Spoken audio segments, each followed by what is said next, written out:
Down the ages past, Allah sent His messengers to deliver humankind from darkness to light. Invite all to the way of thy Lord with wisdom and beautiful preachings, and argue with them in the ways that are best and most gracious. That's also the ongoing mission of Islamic Research Foundation, or IRF, spreading the truth of Allah's final message to mankind. Founded in 1991, IRF today offers some of the best services and facilities in the world for presenting an understanding of Islam in an objective and scientific way. Its programs are primarily focused on correcting misconceptions and promoting understanding of Islam. IRF also imparts Dawah training to Da'is to aptly convey the message of Islam. IRF has one of the most modern studios producing programs presenting Islam, which are beamed regularly on many international TV channels in over 150 countries. Dr. Zakir Naik, President of IRF, reaching out across countries worldwide, from America to Europe to Africa to Asia to Australia, strives to clarify Islamic viewpoints. He dispels the many media myths and anti-Islamic prejudices propagated the world over by anti-Islamic forces. Dr. Zakir Naik is a medical doctor. He is acclaimed the world over for his spontaneous and convincing replies to questions posed by critics and skeptics during the question and answer sessions after his talks. He is also renowned for his verbatim quotes with references from major religious scriptures of the world.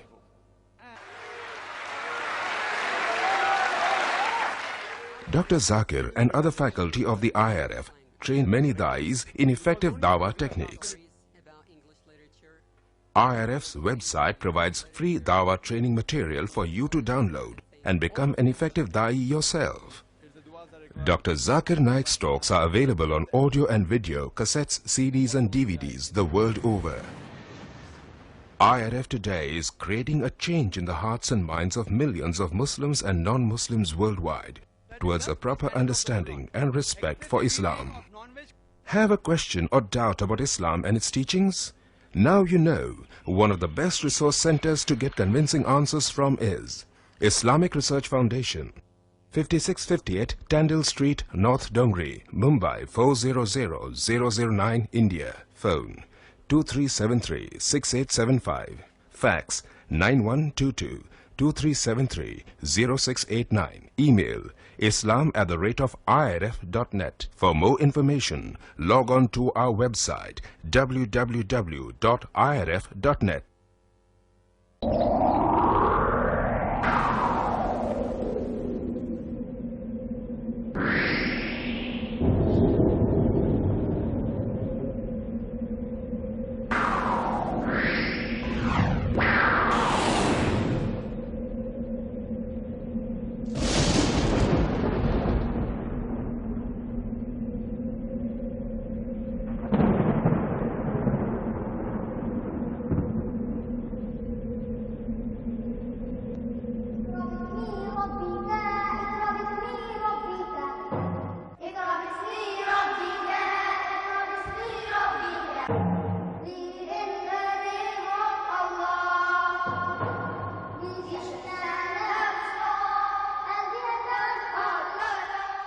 رب اشرح لي صدري ويسر لي أمري واحلل عقدة من لساني يفقهوا قولي رب زدني علما سبحانك لا علم لنا إلا ما علمتنا إنك أنت العليم الحكيم اللهم إنا نعوذ بك من الشك والشرك والرياء وبدعة آمين يا رب العالمين.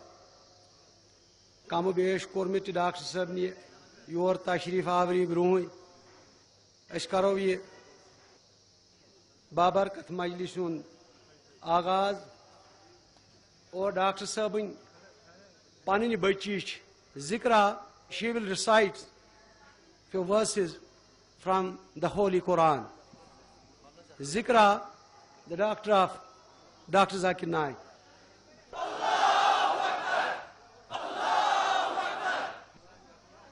أعوذ أعوذ بالله من الشيطان الرجيم. بسم الله الرحمن الرحيم.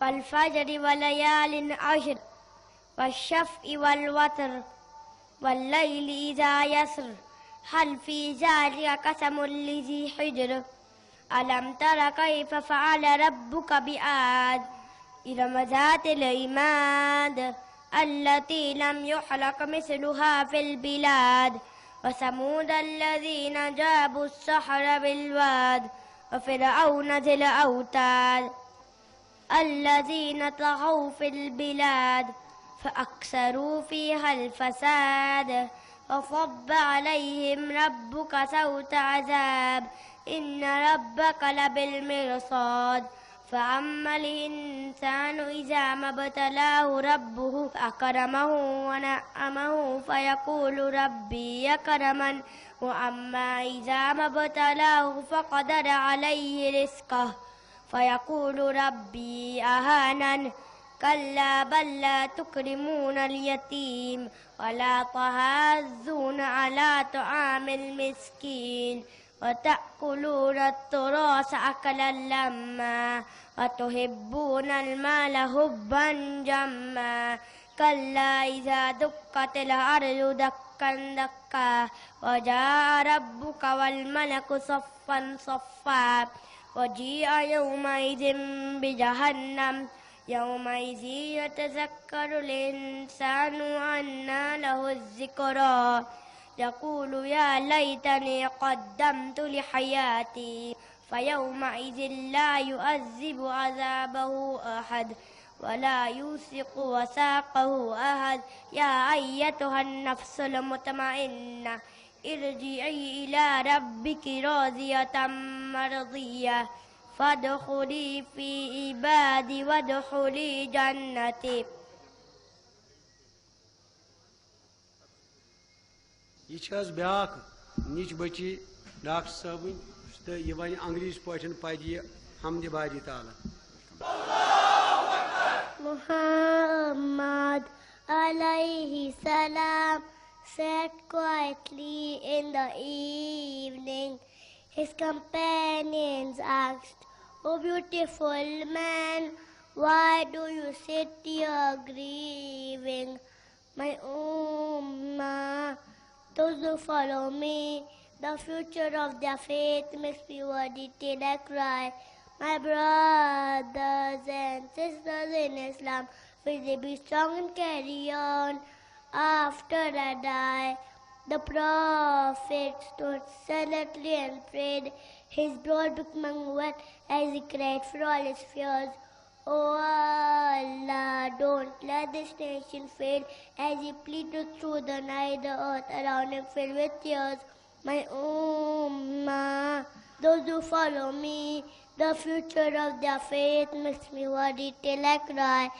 My brothers and sisters in Islam, will they be strong and carry on after I die? A stillness fell over the land. Companions gathered near to where the Prophet laid. As Aisha, his wife, held tight to his hand, the Prophet spoke again before he passed away. My ummah, those who follow me, the future of their faith makes me worthy till I cry. My brothers and sisters in Islam, will they be strong and carry on after I die? Believers, brothers and sisters in Islam, will we be strong and carry on until we die?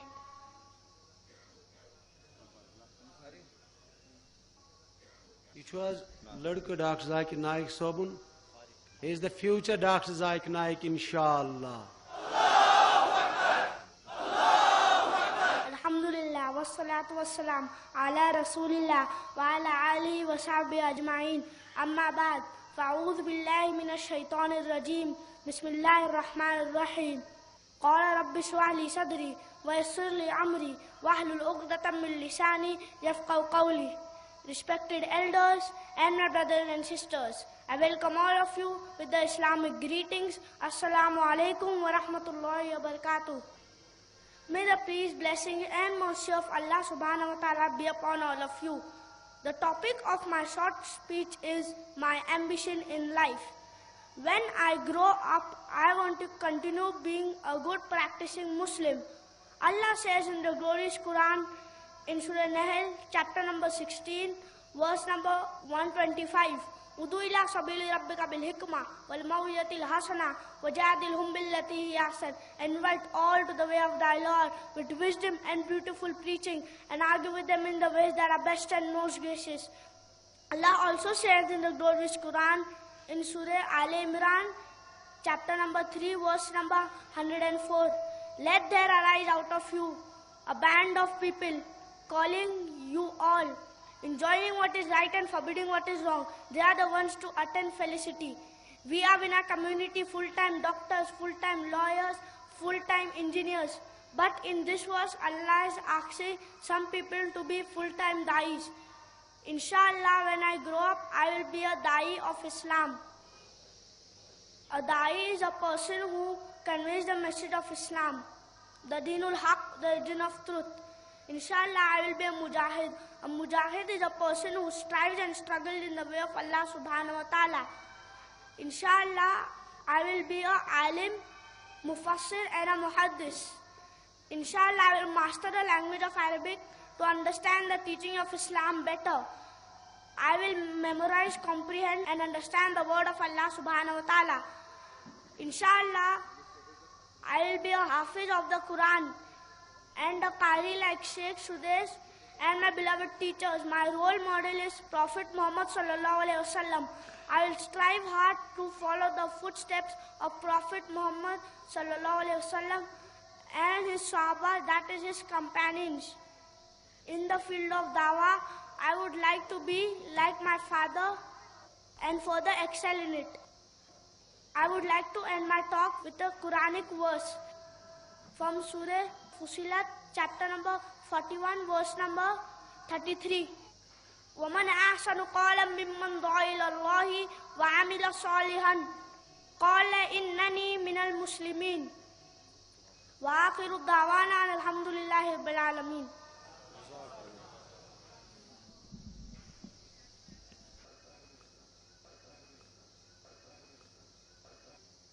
ہزاروں سال نرگس اپنی بے نوری پر روتی ہے، بڑی مشکل سے ہوتا ہے چمن میں دید ور پیدا۔ محترم مکرم عزیز مہمان،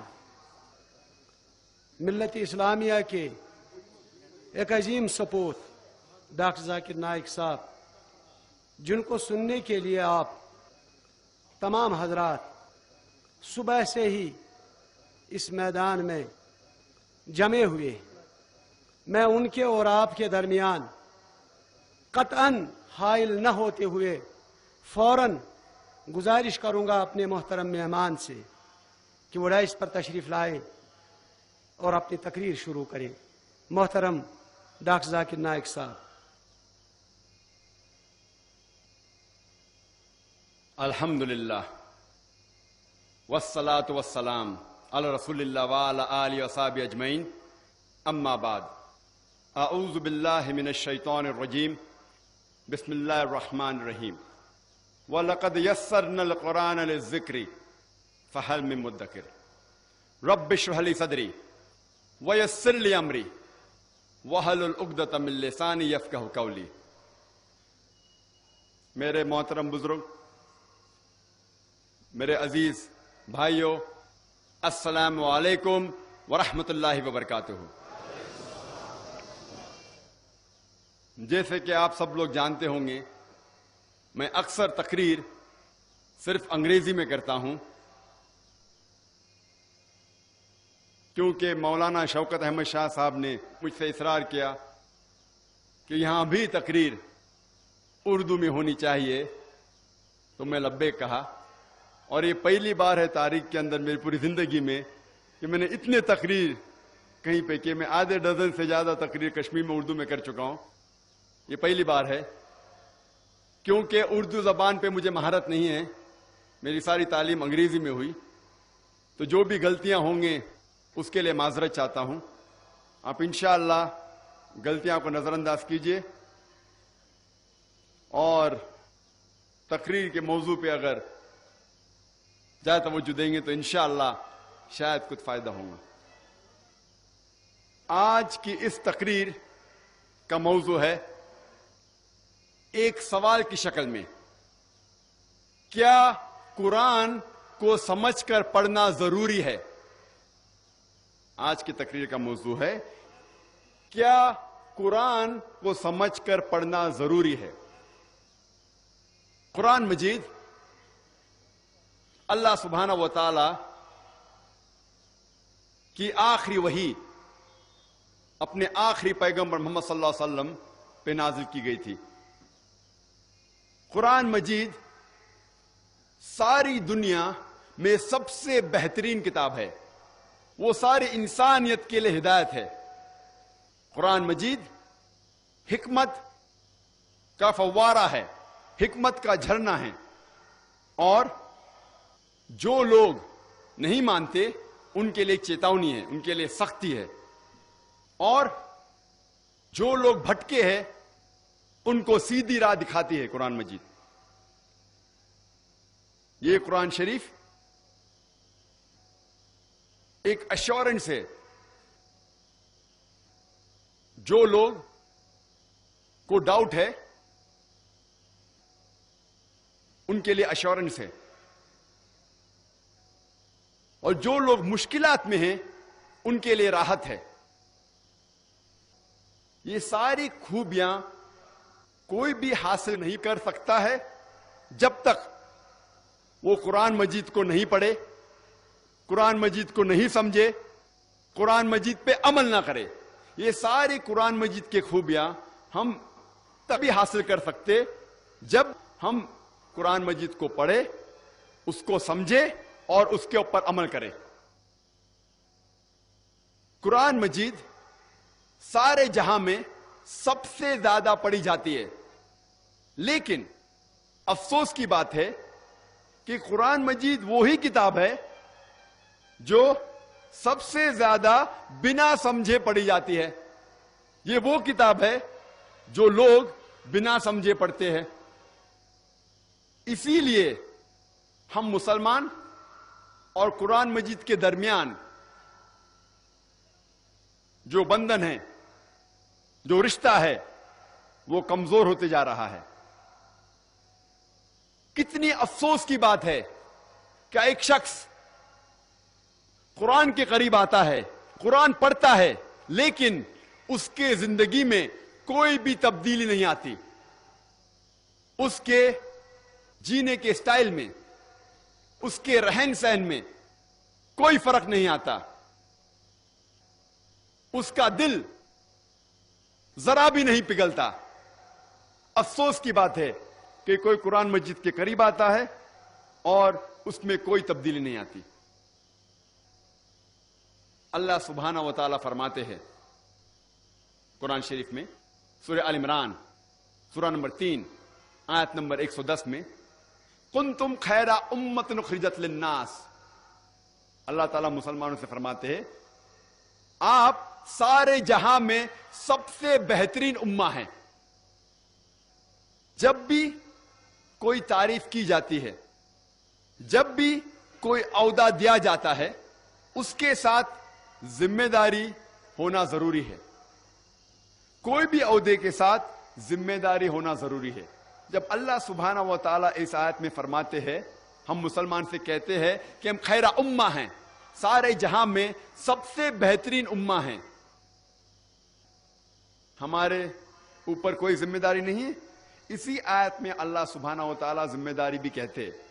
اللہ تعالیٰ فرماتے تأمرون بالمعروف وتنہون عن المنکر وتؤمنون باللہ، کیونکہ ہم لوگوں کو اچھائی کی طرف بلاتے ہیں اور برائی سے روکتے ہیں.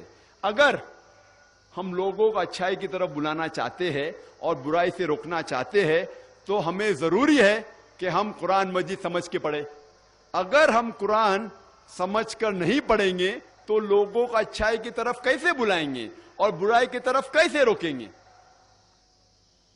اور اگر ہم قرآن مجید سمجھ کر نہیں پڑھے اور لوگوں کو اچھائی کی طرف نہیں بلائے اور برائی سے نہیں روکے تو ہم خیرہ امہ کہلانے کے لائق نہیں ہیں، ہم مسلمان کہلانے کے لائق نہیں ہیں۔ یہ لفظ قرآن عربی لفظ قرأ یا اقرا سے آتا ہے، جس کے معنی ہے کہ پڑھو۔ آؤ ہم آج جانچے کہ کیوں مسلمان قرآن مجید سمجھ کر نہیں پڑھتے۔ آؤ ہم سمجھے کہ ہم مسلمان کیوں بہانے بناتے ہیں قرآن مجید کو سمجھ کر نہیں پڑھنے کے۔ سب سے پہلا جو بہانہ ہے وہ ہے کہ ہم عربی زبان نہیں جانتے۔ یہ حقیقت ہے کہ ساری دنیا میں 20% سے زیادہ مسلمان ہیں۔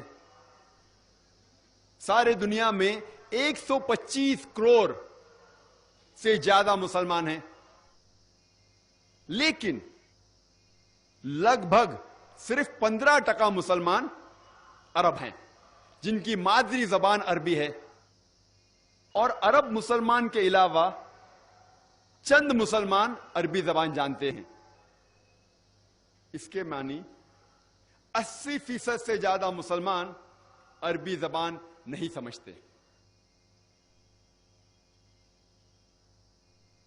جب بھی کوئی بچہ پیدا ہوتا ہے، ماں کے پیٹ کے باہر نکلتا ہے، ماں کے پیٹ میں سے نکلتا ہے، وہ کوئی بھی زبان نہیں جانتا۔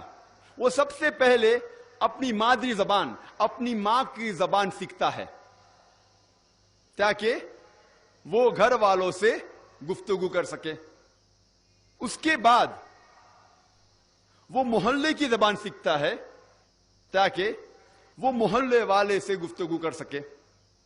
پھر جب وہ تعلیم حاصل کرتا ہے اسکول میں یا کالج میں، جس زبان میں تعلیم حاصل کرتا ہے اس زبان کو سیکھتا ہے۔ ہر انسان کم از کم 2 یا 3 زبان سمجھ سکتا ہے۔ کچھ انسان 4، کچھ انسان 5 زبان سمجھ سکتے ہیں، کچھ لنگوسٹ ہیں، کئی زبان بول سکتے ہیں اور سمجھ سکتے ہیں، لیکن عام انسان کم از کم 2 یا 3 زبان سمجھ سکتا ہے اور جانتا ہے۔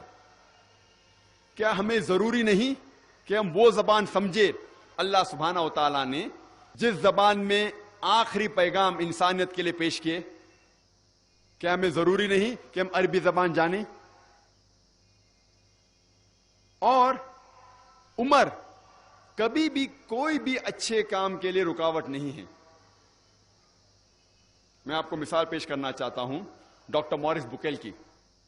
ڈاکٹر مورس بکیل ایک کرسچن تھے، عیسائی تھے۔ انہیں فرینچ اکیڈمی ایوارڈ ملا تھا ان دا فیلڈ آف میڈیسن، اور انہیں چنا گیا تھا کہ فرعون کی لاش جو بچ گئی تھی اور جو لوگ نے ڈھونڈا 19ویں صدی میں، اسے میوزیم میں رکھا گیا تھا ایجپٹ کے، تو ڈاکٹر مورس بکیل کو چنا گیا تھا اس لاش کے اوپر تحقیق کرنے کو۔ اور مورس بکیل کیونکہ کرسچن تھے، عیسائی تھے، وہ جانتے تھے کہ بائبل میں لکھا ہوا تھا کہ فرعون جب موسیٰ علیہ السلام کا پیچھا کر رہا تھا، وہ فرعون دریا میں ڈوب جاتا ہے، یہ انہیں پتا تھا۔ لیکن جب ڈاکٹر مورس بکیل عرب ممالک کا دورہ کر رہے تھے، وہاں ایک عرب نے کہا کہ کچھ نئی بات نہیں کہ آپ نے فرعون کی لاش کو ڈھونڈ نکالا، کیونکہ اللہ سبحانہ و تعالیٰ فرماتے ہیں سورہ یونس میں، سورہ نمبر 10 آیت نمبر 92 میں، اللہ سبحانہ و تعالیٰ فرماتے کہ ہم فرعون کی لاش کو حفاظت سے رکھیں گے، محفوظ رکھیں گے، تاکہ ساری دنیا کے لیے وہ ایک نشانی بنے۔ اور ڈاکٹر مورس بکیل حیران ہوئے کہ یہ کتاب جو 1400 سال پرانی ہے، اس میں کیسے لکھا گیا ہے کہ فرعون کی لاش کو حفاظت سے رکھا جائے گا۔ اسی لیے